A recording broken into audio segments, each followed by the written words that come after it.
एका रात्रीत तब्बल 60हून अधिक फोन एकदम स्विच ऑफ झालेत.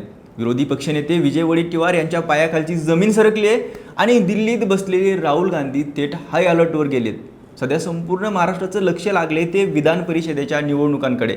जागा वाटपांचा घोळ अद्याप सुटलेला नाहीये, पण विदर्भात मात्र वेगळाच खेळ सुरू झालाय. काँग्रेसचे 60 नगरसेवक गायब झालेत आणि असं म्हटलं जातंय की हे नगरसेवक भाजपाच्याच संपर्कात आहेत. आता विदर्भ हा काँग्रेसचा आणि विशेषतः विजय वडेट्टीवारांचा गड मानला जातो, पण त्यांच्याच नाकाखाली त्यांचे हक्काचे 60 नगरसेवक नक्की गायब कसे होतात? राहुल गांधी दिल्लीत भाजपा विरोधात रान पेटवण्याचा दावा करतायत, पण स्थानिक पातळीवर स्वतःचा गड सांभाळण्यात काँग्रेस अपयशी ठरते का?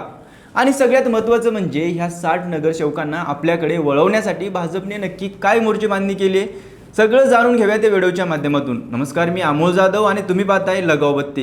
एकीकडे मुंबईत महाविकास आघाडी आणि महायुतीचे नेते कोण कुठे लढणार याबाबत कागदी घोडदौड करण्यात व्यस्त आहेत. चंद्रपूर गडचिरोलीच्या जागेवर अजूनही उमेदवाराचा पत्ता नाहीये, पण पडद्यामागे भाजपने गेम उलटा फिरवलाय. रणसंग्राम सुरू होण्याआधीच विरोधकांची ताकद एका रात्रीत भुईसपाट झाली आहे. विजय वडेट्टीवार यांच्या हक्काच्या गडाला भाजपने सुरुंग लावलाय. ब्रह्मपुरी मतदारसंघातील शिंदेवाही नगर पंचायत समितीचे नगराध्यक्ष आणि काही महत्त्वाचे नगरसेवक अचानक नॉट रिचेबल झालेत. एवढंच नाही तर चंद्रपूर आणि गडचिरोली जिल्ह्यातील काँग्रेसचे तब्बल 60हून अधिक नगरसेवक संपर्काबाहेर असल्याची जोरदार चर्चा रंगली आहे.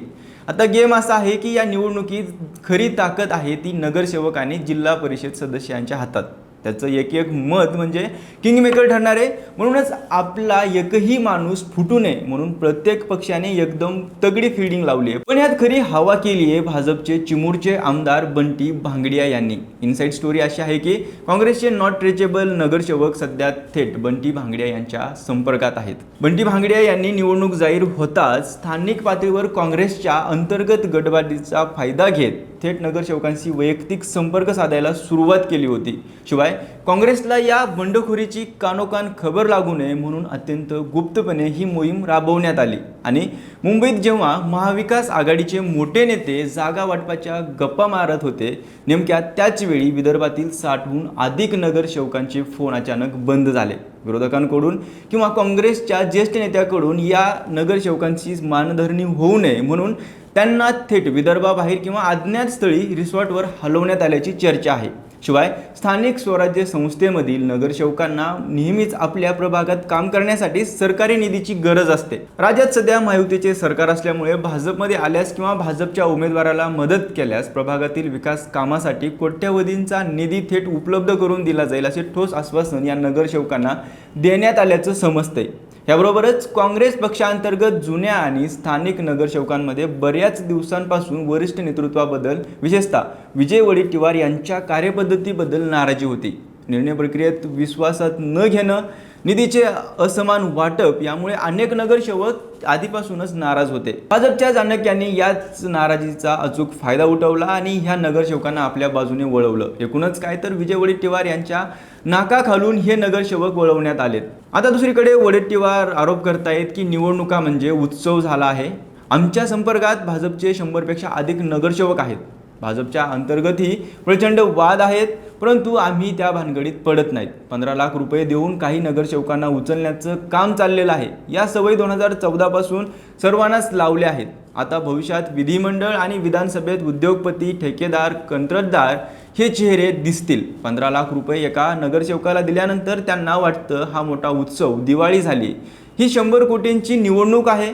15 लाख रुपये देऊन एका मतासाठी निवडणूक होत असतील तर भविष्यात लोकशाही जिवंत राहील का? नाही, असा बोचट सवालही वडेट्टीवार यांनी केलाय.